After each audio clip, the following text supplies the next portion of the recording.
ನಮಸ್ಕಾರ ರೈತ ಬಾಂಧವರ ಗ್ರೇಪ್ ಮಾಸ್ಟರ್ ಯೂಟ್ಯೂಬ್ ಚಾನಲ್ಗೆ ಆತ್ಮೀಯ ಸ್ವಾಗತ. ಇವಾಗ ಎಲ್ಲರೂ ಚಟ್ನಿ ಮಾಡಕ್ಕೆ ಸ್ಟಾರ್ಟ್ ಮಾಡಿದ್ರು. ಆದರೆ ಈ ಹಂತದೊಳಗೆ ಏನಾಗತ್ತೈತಿ, ಜಾಸ್ತಿಯಾಗಿ ವಾತಾವರಣ ಒಳಗೆ ಮಳೆ ಜಾಸ್ತಿಯಾಗಿ ಆಗತ್ತೈತಿ ಮತ್ತು ಮೋಡಕವಿದ ವಾತಾವರಣ ಇರೋದ್ರಿಂದ ಎಲ್ಲ ರೈತರ ಚಟ್ನಿ ಮಾಡ್ಕೊಂಡ್ರು ಅದರ ಪೇಸ್ಟ್ ಮಾಡಕ್ಕೆ ಲೇಟ್ ಮಾಡತ್ತಾರ. ಈ ಹಂತದೊಳಗೆ ಡಾರ್ಮಿಕ್ಸ್ ಯಾವ ರೀತಿ ಪೇಸ್ಟ್ ಮಾಡಬೇಕು ಮತ್ತು ಮಳೆ ಬಂದ ತಕ್ಷಣ ನಾವು ಯಾವ ರೀತಿ ವ್ಯವಸ್ಥಾಪನೆ ಮಾಡಬೇಕು ಮತ್ತು ಈ ಸ್ಟೇಜ್ ಒಳಗೆ ಕೊನೆ ಕರಗುವ ಸಮಸ್ಯೆ ಜಾಸ್ತಿಯಾಗಿ ಎಲ್ಲ ಪ್ಲಾಟ್ನಾಗ ಕಂಡು ಬರತ್ತೈತಿ. ಕೊನೆ ಕರಗದೆ ಇರುವ ರೀತಿ ನಾವು ಯಾವ ರೀತಿ ವ್ಯವಸ್ಥಾಪನೆ ಮಾಡ್ಕೋಬೇಕು ಅನ್ನೋದ್ರ ಬಗ್ಗೆ ನಾವು ಈ ವಿಡಿಯೋದಾಗ ತಿಳಿದುಕೊಳ್ಳೋಣ. ಇವಾಗ ಎಲ್ಲ ಪ್ಲಾಟ್ನಾಗ ಆಲ್ಮೋಸ್ಟ್ ಚಟ್ನಿ ಮಾಡ್ಕೊಂಡಾರ. ಕೆಲವೊಂದಿಷ್ಟು ರೈತರ ಅಂದ್ರೆ 23ನೇ ತಾರೀಕು 24ನೇ ತಾರೀಕು ಏನ್ ಮಾಡ್ಕೊಂಡಾರಲ್ಲ, ಆಲ್ಮೋಸ್ಟ್ ಅವಾಗ ಬಿಸಿಲಿನ ವಾತಾವರಣ ಸ್ವಲ್ಪ ಮೋಡ ಕವಿದ ವಾತಾವರಣ ಇತ್ತು, ಆದ್ರೆ ಮಳೆ ಆಗತ್ತಿರಲಿಲ್ಲ. ಆ ಹಂತದೊಳಗೆ ಕೆಲವೊಂದಿಷ್ಟು ರೈತರ ಚಟ್ನಿ ಮಾಡ್ಕೊಂಡಾರ, ಅಂದ್ರೆ 10% ಚಟ್ನಿ ಆಗ್ಯಾವ. ಇವಾಗ 25ರಿಂದ ಮುಂದೆ ಏನ್ ಚಟ್ನಿ ಮಾಡ್ಕೋಬೇಕಂತ ಹೇಳಿ ತಯಾರಾಗಿದ್ರಲ್ಲ, ಅದು ಸತತವಾಗಿ 2 ದಿನಗಳ ಕಾಲ ಮಳೆ ಇರುವುದರಿಂದ ಯಾರು ಚಟ್ನಿ ಕೂಡ ಮಾಡ್ಕೊಂಡಿಲ್ಲ. ಇವಾಗ ಕೆಲವೊಂದು ರೈತರ ಏನ್ ಮಾಡ್ಕೊಂಡಾರ, ಚಟ್ನಿ ಮಾಡ್ಕೊಂಡಾರೋ ಆದ್ರೂ ಪೇಸ್ಟ್ ಮಾಡಾಕ ಅವರಿಗೆ ಟೈಮ್ ಸಿಕ್ಕಿಲ್ಲ. ಈ ಹಂತದೊಳಗೆ ನಾವು ಪೇಸ್ಟ್ ಯಾವ ರೀತಿ ಮಾಡ್ಕೋಬೇಕು ಮತ್ತು ಪೇಸ್ಟ್ ಚಟ್ನಿ ಮಾಡಿದ ನಂತರ 4-5 ದಿನ ಬಿಟ್ರೆ ಏನೂ ತೊಂದರೆ ಆಗೋದಿಲ್ಲ ಅಂತ ಈ ರೀತಿ ಕೆಲವೊಂದಿಷ್ಟು ಪ್ರಶ್ನೆಗಳು ನಮ್ಮ ರೈತರೊಳಗೆ ಕಾಡ್ತಿರ್ತಾವೆ. ನೀವೇನ್ ಮಾಡ್ರಿ, ಚಟ್ನಿ ಆದ 3-4 ದಿನಗಳ ನಂತರ ನೀವು ಪೇಸ್ಟ್ ಮಾಡ್ಕೊಂಡ್ರೆ ಯಾವುದೇ ರೀತಿಯ ಸಮಸ್ಯೆ ಇಲ್ಲ. ನೀವು ಅದಾದ್ಮೇಲೆ ಚಟ್ನಿ ಮಾಡ್ಕೊಂಡಿದ್ರ ಅದಾದ್ಮೇಲೆ ನೀವು ಪೇಸ್ಟ್ ಕೂಡ ಮಾಡ್ಕೋಬಹುದು. ಇವಾಗ ನೀವು ಚಟ್ನಿ ಮಾಡಕ್ಕೆ ರೆಡಿ ಆಗಿದ್ರಿ ಅಂದ್ರೆ ಈಗೇನಾಗತೈತಿ, ಕೆಲವೊಂದಿಷ್ಟು ಪ್ಲಾಟ್ ಒಳಗೆ ಜಾಸ್ತಿಯಾಗಿ ಕೊನೆ ಕರಗುವ ಸಮಸ್ಯೆ ಕಂಡುಬರತೈತಿ. ಈ ಕೊನೆ ಕರಗುವ ಸಮಸ್ಯೆ ಯಾಕೆ ಕಾರಣ ಕಂಡುಬರತೈತಪ್ಪ ಅಂತಂದ್ರೆ, ಈಗ ಸತತವಾಗಿ ಮಳೆ ಆಗುತ್ತಿರೋದ್ರಿಂದ ಏನಾಗತೈತಿ, ಪೂರಾ ನೆಲದ ಆರಿಕೆನೇ ಇಲ್ಲ. ಪ್ಲಾಟ್ನಾಗ ಪೂರ ನೀರು ಭಾಳ ತೇವಾಂಶ ಹಿಡಿದುಕೊಂಡಿರುವ ಕಾರಣದಿಂದ ಬೇರ್ಗಳು ಆಕ್ಟಿವೇಟ್ ಆಗಿರೋದಿಲ್ಲ. ಈ ಕಾರಣದಿಂದ ಏನಾಗುತ್ತೆ, ನಿಮ್ಮ ಪ್ಲಾಟ್ನಾಗ ಗೊನೆ ಕರಗುವ ಸಮಸ್ಯೆ ಜಾಸ್ತಿಯಾಗಿ ಕಂಡು ಬರ್ತೈತಿ. ಆದ ಕಾರಣದಿಂದ ನೀವೇನ್ ಮಾಡ್ರಿ, ರೂಟ್ ಡೆವಲಪ್ಮೆಂಟ್ ಮಾಡ್ಕೊಳ್ಳೋದು ತುಂಬಾ ಅವಶ್ಯಕತೆ ಐತಿ. ಮತ್ತು ಆದಷ್ಟು ನಿಮ್ಮ ಪ್ಲಾಟ್ನಾಗ ಬೋಧೆರಿಸ್ಕೊಳ್ಳೋದ್ರಿಂದ ಏನಾಗ್ತೈತಿ, ನೀರ ಆದಷ್ಟು ಹೊರಗೆ ಹೋಗಕ್ಕೆ ಅನುಕೂಲ ಆಗ್ತೈತಿ ಮತ್ತು ನಿಮ್ಮ ಪ್ಲಾಟ್ನಾಗ ಜಾಸ್ತಿಯಾಗಿ ತೇವಾಂಶ ಇರದೇ ಕಾರಣ ಕೂಡ ಆಗ್ತೈತಿ. ಆದ ಕಾರಣದಿಂದ ಆದಷ್ಟು ಬೋಧೆರಿಸ್ಕೊಳ್ಳಿ. ನೀವು ಡ್ರಿಪ್ ಮೂಲಕ ಏನ್ ಮಾಡ್ರಿ, SOP 10 kilo plus phosphoric acid 2 kg drip ಮೂಲಕ ನೀಡ್ರಿ. ಮತ್ತು ನೀವು ಬೆಸಲ್ ಡೋಸ್ ಕೂಡ ಹಾಕೋಬೇಕು. ಈ ಬೆಸಲ್ ಡೋಸ್ ಒಳಗೆ ನೀವು ಜಾಸ್ತಿಯಾಗಿ DAP ಹಾಕ್ಲಕ್ ಹೋಗ್ಬೇಡ್ರಿ. ಯಾಕಂದ್ರೆ ಈ ವರ್ಷ ಜಾಸ್ತಿಯಾಗಿ ಮಳೆ ಆಗಿರೋ ಕಾರಣದಿಂದ ಏನಾಗತೈತಿ, ಆಲ್ಮೋಸ್ಟ್ ನೈಟ್ರೋಜನ್ ಜಾಸ್ತಿ ಆಗಿರ್ತೈತಿ ಎಲ್ಲಾರ ಪ್ಲಾಟ್ನಾಗ. ಆದ ಕಾರಣದಿಂದ ನೀವೇನ್ ಮಾಡ್ರಿ, SOP ಜಾಸ್ತಿ ಹಾಕೋರಿ. SOP 50 kg ಹಾಕೋರಿ, ಪ್ಲಸ್ ಸಿಂಗಲ್ ಸೂಪರ್ ಫಾಸ್ಫೇಟ್ ಮತ್ತು ನೀವು ಮೈಕ್ರೋನ್ಯೂಟ್ರಿಯೆಂಟ್ ಕಿಟ್ ಕೂಡ ನೀವು ಬಳಸ್ಕೊಳ್ಳಬಹುದು. ಈ ರೀತಿ ವ್ಯವಸ್ಥಾಪನೆ ಮಾಡ್ಕೊಂಡು ಹೋಗ್ರಿ. ಮತ್ತು ವೈಟ್ ರೂಟ್ ಡೆವಲಪ್ಮೆಂಟ್ ಆಗಕ್ಕೆ ಏನ್ ಮಾಡ್ರಿ, ಡ್ರಿಪ್ ಮೂಲಕ ಅಲ್ಫಾಸ್ಪೀಡ್ 2 ಲೀಟರ್ ಪ್ಲಸ್ ಮಿಂಗಲ್ 2 kg ಪ್ಲಸ್ ಪರ್ಟೀಸ್ 2 kg ಎಕರೆಗೆ ನೀಡ್ರಿ. ಇದರಿಂದ ನಿಮ್ಗೆ ವೈಟ್ ರೂಟ್ ಡೆವಲಪ್ಮೆಂಟ್ ಆಗಕ್ಕೆ ಅನುಕೂಲ ಆಗ್ತೈತಿ. ಇವಾಗ ಕೆಲವೊಂದಿಷ್ಟು ಪ್ಲಾಟ್ನಾಗ ನೀರ್ ಅದಾವು, ನಾವು ಚಟ್ನಿ ಮಾಡ್ಬೇಕು ಮಾಡಬಾರ್ದು ಅನ್ನೋ ಗೊಂದಲದಾಗ ಕೆಲವೊಂದಿಷ್ಟು ರೈತರು ಅದಾರ. ಅಂದ್ರೆ ನಿಮ್ಮ ಪ್ಲಾಟ್ನಾಗ ಟ್ರ್ಯಾಕ್ಟರ್ ನಡೀತಿತ್ತಂದ್ರೆ ನೀವು ಈಗಾಗಲೇ ಎಲೆಗಳು ಉದುರು ಹೋಗಿ ಕಣ್ಣು ಉಬ್ಬ ಆಗ್ತಿದ್ವು ಅಂದ್ರೆ ನಿಮ್ಮ ಪ್ಲಾಟ್ನಾಗ ಜಾಸ್ತಿಯಾಗಿ ನೀವು ಚಟ್ನಿ ಕೂಡ ಮಾಡ್ಕೋಬಹುದು. ನಾವು ಆಲ್ಮೋಸ್ಟ್ ಈಗ 23ನೇ ತಾರೀಕಿಲ್ಲಿ ಪ್ಲಾಟ್ ಚಟ್ನಿ ಆಗೈತಿ, ಈಗ ಕಣ್ಣು ಉಬ್ಬಾತಾವ್. ನಿಮ್ಮ ಈ ಹಂತದಾಗ ಇದೇ ರೀತಿ ಕಣ್ಣು ಉಬ್ಬಿದ್ದು ಅಂದ್ರೆ ನೀವು ಚಟ್ನಿ ಮಾಡ್ಕೊಳ್ಬೇಕಾಗತ್ತೆ. ಇಲ್ಲಿ ನೋಡ್ರಿ, ಕೆಲವೊಂದಿಷ್ಟು ಕಣ್ಣುಗಳು ಜಾಸ್ತಿಯಾಗಿ ಉಬ್ಬ್ಯಾವಿಲ್ಲಿ. ಇಲ್ಲಿ ನೋಡ್ಕೋಬಹುದು ನೀವು, ಕಣ್ಣು ಉಬ್ಬಿತ್ತು.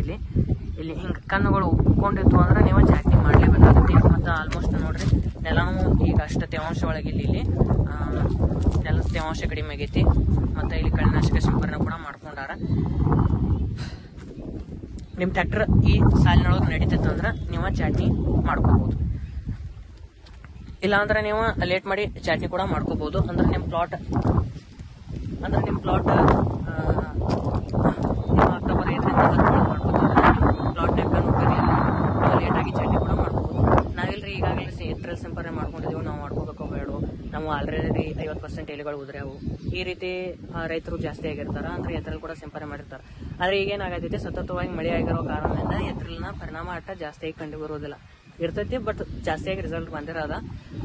ನಿಮ್ಮ ಪ್ಲಾಟ್ನಾಗ ಕಣ್ಣು ಉಬ್ಬಿರ್ಲಿಲ್ಲ ಅಂದ್ರೆ ಯಾವುದೇ ರೀತಿಯ ಸಮಸ್ಯೆ ಇಲ್ಲ, ನೀವು ತಡವಾಗಿ ಚಟ್ನಿ ಕೂಡ ಮಾಡ್ಕೋಬಹುದು. ಮತ್ತೆ ಇವಾಗ ಕೆಲವೊಂದಿಷ್ಟು ಪ್ಲಾಟ್ಗಳು 10ರಿಂದ 12 ದಿವಸನಾಗ ಕೆಲವೊಂದಿಷ್ಟು ಪ್ಲಾಟ್ಗಳು ಅದಾವ. ಅಂದ್ರೆ ಭಾಳ ಜಾಸ್ತಿ ರೈತರ ಈ ಹಂತದೊಳಗೆ ಚಟ್ನಿ ಮಾಡ್ಕೊಂಡಿಲ್ಲ. ಅಂದ್ರೆ 23-24ನೇ ತಾರೀಕ ಮಾಡ್ಕೊಂಡಾರ, ಅವಾಗ ಮಳೆ ಇರಲಿ.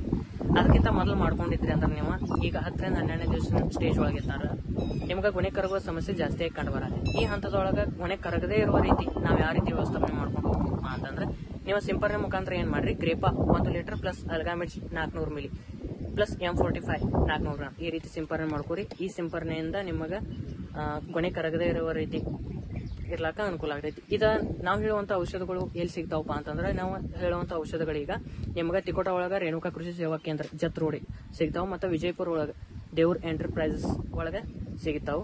ಅಲ್ಲಿ ಹೋಗಿ ನೀವು ಕಾಂಟ್ಯಾಕ್ಟ್ ಮಾಡಿ ಈ ಔಷಧಗಳನ್ನ ಪಡೆದುಕೊಳ್ಳಬಹುದು. ಆಲ್ಮೋಸ್ಟ್ ಎಲ್ಲ ರೈತರಿಗೆ ಡೌಟ್ ಇರುತ್ತೆ, ನಿಮ್ಮ ಔಷಧ ಶೆಡ್ಯೂಲ್ನಾಗ ಬರೋ ನಮಗೆ ಸಿಗುವುದಿಲ್ಲ ಆ ರೀತಿ ಅಂತ ಹೇಳಿ. ಈಗ ಆಲ್ಮೋಸ್ಟ್ ಈ 2 ಅಂಗಡಿ ಒಳಗೆ ನಿಮಗೆ ಆಲ್ಮೋಸ್ಟ್ ಎಲ್ಲ ಗ್ರೇಪ್ ಮಾಸ್ಟರ್ ಒಳಗೆ ಶೆಡ್ಯೂಲ್ ಒಳಗೆ ಬರುವಂತ ಔಷಧಗಳು ಆಲ್ಮೋಸ್ಟ್ ಸಿಗ್ತಾವೆ. ನೀವು ಅಲ್ಲಿ ಹೋಗಿ ಕಾಂಟ್ಯಾಕ್ಟ್ ಮಾಡಿ ಕೇಳ್ಕೋಬಹುದು. ಮತ್ತೆ ನೀವು ಇದಾದ ನಂತರ ಏನ್ ಮಾಡ್ರಿ, ನೀರು 200 ಲೀಟರ್, ಅಲ್ಗಾಮಿಡ್ಸ್ 500 ml plus magnesium sulphate 500 gram plus ಕಾಂಬಿ 200 ಗ್ರಾಮ್ ಪ್ಲಸ್ M45 400 ಗ್ರಾಮ್ ಈ ರೀತಿ ಸಿಂಪರಣೆ ಮಾಡ್ಕೊರಿ. ಇದಾದ ನಂತರ ಏನ್ ಮಾಡ್ರಿ, ವಿಫುಲ PDH ಬೋರಾನ್ ಪ್ಲಸ್ Z78 ಈ ರೀತಿ ಕೂಡ ಸಿಂಪರಣೆ ಮಾಡ್ಕೋಬಹುದು. ಈ ಸಿಂಪರಣೆಯಿಂದ ನಿಮ್ಗೆ ಗುಣಿ ಕರಗದೆ ಇರುವ ರೀತಿ ಅನುಕೂಲ ಆಗ್ತೈತಿ. ಇದೇ ರೀತಿ ವ್ಯವಸ್ಥಾಪನೆ ಮಾಡ್ಕೊಂಡು ಹೋಗ್ರಿ.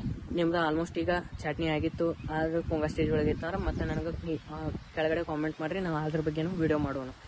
ಈ ರೀತಿ ವ್ಯವಸ್ಥಾಪನೆ ಮಾಡ್ಕೊಂಡು ಹೋಗ್ರಿ. ಈಗಾಗಲೇ ನೀವು ಇನ್ನೂ ಚಟ್ನಿ ಮಾಡಿಲ್ಲ, ಚಟ್ನಿ ಮಾಡಕ್ಕೆ ಸಿದ್ಧತೆ ಒಳಗಿದ್ದೀರಿ ಅಂದ್ರೆ ನಿಮ್ಮದು ರೂಟ್ ಝೋನ್ ಆಕ್ಟಿವೇಟ್ ಮಾಡ್ಕೊಳ್ಳೋದು ಅಷ್ಟು ಅವಶ್ಯಕತೆ ಆಗೈತಿ. ನೀವೇನ್ ಮಾಡ್ರಿ, ನಿಮ್ಮ ಪ್ಲಾಟ್ನಾಗ ಇದೇ ರೀತಿ ಆರಿಕೆ ಇತ್ತಂದ್ರೆ ಸ್ವಲ್ಪ phosphoric acid 2 kg plus SOP 2 kg ಬಿಟ್ಬಿಡ್ರಿ. SOP ಯಾಕೆ ಬಿಟ್ಕೋಬೇಕಪ್ಪ ಅಂತಂದ್ರೆ SOP ಬಿಟ್ಕೊಳ್ಳೋದ್ರಿಂದ ನಿಮ್ಗೆ ನೈಟ್ರೋಜನ್ ಪ್ರಮಾಣ ಕಮ್ಮಿ ಆಗಕ್ಕೆ ಅನುಕೂಲ ಆಗ್ತೈತಿ, ಮತ್ತೆ ಗುಣಿ ಕರಗದೇ ಇರುವ ರೀತಿ ಇರ್ಲಾಕ ಕೂಡ ಅನುಕೂಲ ಆಗ್ತೈತಿ. ಆದ ಕಾರಣದಿಂದ ನೀವೇನ್ ಮಾಡ್ರಿ, SOP 10 kg ಡ್ರಿಪ್ ಮೂಲಕ ನೀರು. ಇದಾದ ನಂತರ ಅಲ್ಟ್ರಾ ಸ್ಪೀಡ್ 2 ಲೀಟರ್ ಎಕರೆಗೆ ನೀರು. ಇದರಿಂದ ನಿಮಗೆ ವೈಡ್ ರೂಟ್ ಡೆವಲಪ್ಮೆಂಟ್ ಅನುಕೂಲ ಆಗ್ತೈತಿ. ಆದಷ್ಟು ಮುಟ್ಟುವ ಮತ್ತಿಗೆ ಅಷ್ಟೇ ನೀರು ಕೊಡ್ರಿ, ಜಾಸ್ತಿ ನೀರು ಕೊಡಕ್ಕೆ ಹೋಗ್ಬೇಡ್ರಿ. ಡ್ರಿಪ್ ಮೂಲಕ ಈ ರೀತಿ ವ್ಯವಸ್ಥಾಪನೆ ಮಾಡ್ಕೊಂಡು ಹೋಗ್ರಿ. ವಿಡಿಯೋ ಇಷ್ಟವಾದಲ್ಲಿ ಲೈಕ್ ಮಾಡಿ, ಶೇರ್ ಮಾಡ್ರಿ ಮತ್ತು ಕಾಮೆಂಟ್ ಮಾಡ್ರಿ. ನಿಮ್ಗೆ ಅಕ್ಟೋಬರ್ ಚಾಟ್ನಿ ಶೆಡ್ಯೂಲ್ ಬೇಕಂದ್ರೆ ಗ್ರೇಪ್ ಮಾಸ್ಟರ್ ಆ್ಯಪ್ ಇನ್ಸ್ಟಾಲ್ ಮಾಡ್ಕೊರಿ. ಅದ್ರೊಳಗೆ ನಿಮ್ಗೆ ಪ್ರತಿನಿತ್ಯ ನೀವು ಚಾಟ್ನಿ ಡೇಟ್ ಹಾಕಿರಿ ಅಂದ್ರೆ ಯಾವ ಸಿಂಪರಣೆ ಮಾಡ್ಕೋಬೇಕು ಅನ್ನೋದ್ರ ಬಗ್ಗೆ ಶೆಡ್ಯೂಲ್ನಾಗ ಬರ್ತೈತಿ. ಆ ರೀತಿ ನೀವು ವ್ಯವಸ್ಥಾಪನೆ ಮಾಡ್ಕೊಂಡು ಹೋಗ್ಬೋದು. ಎಕರೆಗೆ ಒಂದು ವರ್ಷದ ಪ್ಯಾಕೇಜ್ 2,000 ರೂಪಾಯಿ ಐತಿ. ನಿಮ್ಗೆ ಇವತ್ತು ಹಾಕೊಂಡ್ರಂದ್ರೆ ಮುಂದಿನ ವರ್ಷ ಇಲ್ಲಿ ಡೇಟ್ ವರೆಗೂ ನಿಮ್ಗೆ ಬರ್ತೈತಿ. ಅದ್ರ ಲೈಕ್ ನೀವು 1 ಅಕ್ಟೋಬರ್ ಹಾಕೊಂಡಿದ್ರಿ ಅಂದ್ರೆ ಮುಂದಿನ ವರ್ಷ 1 ಅಕ್ಟೋಬರ್ ವರೆಗೂ ನಿಮ್ಮ ಪ್ಯಾಕೇಜ್ ಆಕ್ಟಿವಿಟಿ ಒಳಗಿರ್ತೈತಿ. ಅದ್ರೊಳಗೆ ನೀವು ಏಪ್ರಿಲ್ ಚಾಟ್ನಿ ಕೂಡ ಮೇಂಟೈನ್ ಮಾಡ್ಬೋದು, ಅಕ್ಟೋಬರ್ ಚಾಟ್ನಿ ಕೂಡ ಆಗ್ತೈತಿ. 2 ಕೂಡ ಕಂಪ್ಲೇಂಟ್ ಆಗ್ತಾವೆ. 2,000 ರೂಪಾಯಿ ಪ್ಯಾಕೇಜ್ ಐತಿ, ಅದನ್ನ ನೀವು ಪರ್ಚೇಸ್ ಕೂಡ ಮಾಡ್ಬೋದು. ಇದು ಪರ್ಚೇಸ್ ಮಾಡಿದ್ಮೇಲೆ ನಮ್ಮನ್ನ ಕಾಂಟ್ಯಾಕ್ಟ್ ಮಾಡೋದು ಕೂಡ ನಿಮ್ಗೆ ಅನುಕೂಲ ಆಗ್ತೈತಿ. ವಿಡಿಯೋ ಇಷ್ಟವಾದಲ್ಲಿ ಲೈಕ್ ಮಾಡಿರಿ, ಶೇರ್ ಮಾಡಿರಿ ಮತ್ತು ಕಾಮೆಂಟ್ ಮಾಡಿರಿ. ಮತ್ತು ಮುಂದಿನ ವಿಡಿಯೋದಾಗ ಭೇಟಿ ಆಗೋಣ. ನಮಸ್ಕಾರ.